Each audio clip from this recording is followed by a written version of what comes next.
এবারে রাজধানী ঢাকা থেকে একটু চট্টগ্রামের দিকে যেতে চাই। সেখানে রয়েছেন সহকর্মী শোয়েব রহমান। চট্টগ্রামের 16টি সংসদীয় আসনে ভোট দিয়েছেন ভোটাররা, আর এখন চলছে ভোট গণনা। উৎসাহ নিয়ে সবাই অপেক্ষা করছেন ফলাফলের জন্য।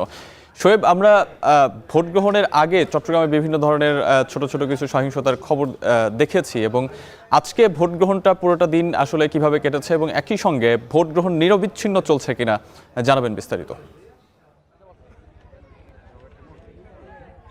সাহাব, চট্টগ্রামে 16টি আসন রয়েছে এবং 16টি আসনে কিন্তু নির্ধারিত সময়ে ভোট গ্রহণ শুরু হয়ে একেবারে শেষ সময় পর্যন্ত নিরবিচ্ছিন্নভাবে ভোট গ্রহণ সম্পন্ন হয়েছে এবং ভোট গ্রহণ শেষে এই মুহূর্তে বিভিন্ন প্রতিটি কেন্দ্রে ভোট গণনা কার্যক্রম চলছে। এরই মধ্যে বেশ কিছু কেন্দ্রের ফলাফলও কিন্তু এখানকার যারা কর্মী সমর্থকরা রয়েছেন তারা পেয়েছেন। যেসব জায়গাতে ভোট গণনা শেষ হয়েছে সেখানের পোলিং এজেন্টদের মাধ্যমে তারা ফলাফল পেয়েছেন এবং ফলাফল পাওয়ার পরেই কিন্তু নিজ নিজ দলের প্রার্থীদের বিজয় যারা হয়েছেন তারা কিন্তু আনন্দ মিছিল করেছেন, উৎসব করছেন। এবং এই যে উৎসব, সেই উৎসবের কিন্তু শুরু হয়েছিল সকাল 7:30টায় এবং সেটি ছিল ভোট উৎসব। সকাল থেকেই কিন্তু প্রার্থীদের পাশাপাশি যারা কর্মী সমর্থকরা ছিলেন প্রত্যেকেই কিন্তু মাঠে ছিলেন এবং তারা কিন্তু ভোটারদেরকে উৎসাহিত করেছেন ভোটাররা যাতে ভোট কেন্দ্রে আসেন এবং তারা ভোট প্রদান করেন, নাগরিক অধিকার তারা পালন করেন, সে নাগরিক কর্তব্য পালন করেন। সেই জায়গা থেকে কিন্তু প্রার্থী এবং তাদের সমর্থকরা কাজ করেছেন। তেমনিভাবে ভোটারদের মাঝেও কিন্তু আমরা বেশ উচ্ছ্বাস দেখেছি। চট্টগ্রাম বিভাগীয় কমিশনারের যে তথ্য, সেই তথ্য বলছে যে বিকেল 3টা পর্যন্ত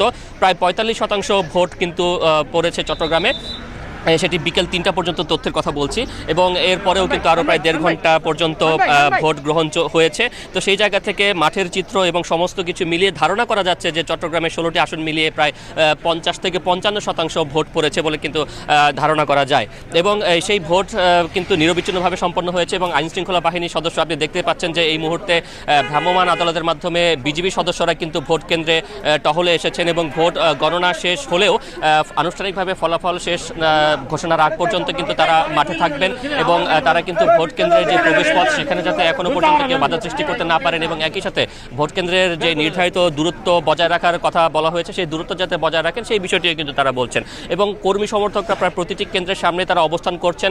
ভোটের ফলাফল হাতে না আসা পর্যন্ত তারা সেখানে থাকছেন এবং ভোটের ফলাফল পাওয়ার পরেই কিন্তু তারা যাদের প্রার্থীরা বিজয়ী হচ্ছেন তারা কিন্তু আনন্দ মিছিল করছেন এবং সেই সাথে যারা পরাজিত হচ্ছেন তাদের পক্ষ থেকেও কিন্তু প্রার্থীরাও কিন্তু বলেছেন যে কোনো ধরনের ফলাফল তারা মেনে নেবেন এবং ভোটার সময়টাতে অর্থাৎ ভোট গ্রহণের পুরো সময়টাতে কিন্তু কোথাও কোনো বড় ধরনের সহিংসতা কিংবা বিচ্ছিন্ন ঘটনার খবর পাওয়া যায়নি।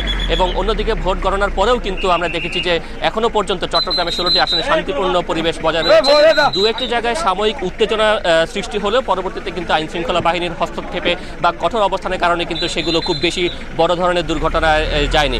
তো সবকিছু মিলিয়ে আসলে এই মুহূর্তে কর্মী সমর্থক এবং প্রার্থী যারা রয়েছেন সেই সাথে ভোটাররাও কিন্তু অধীর আগ্রহে অপেক্ষা করছেন ফলাফলের জন্য এবং সেই ফলাফল কিন্তু ধীরে ধীরে তাদের কাছে আসতে শুরু করেছে। তো চট্টগ্রাম থেকে এই ছিল আমার কাছে সবশেষ তথ্য। সাহাব, চট্টগ্রামে কোনো বাধা বিঘ্ন ছাড়াই পুরোদমে চলছে ভোট গণনা। বিস্তারিত জানাতে আমাদের সঙ্গে যুক্ত ছিলেন শোয়েব রহমান।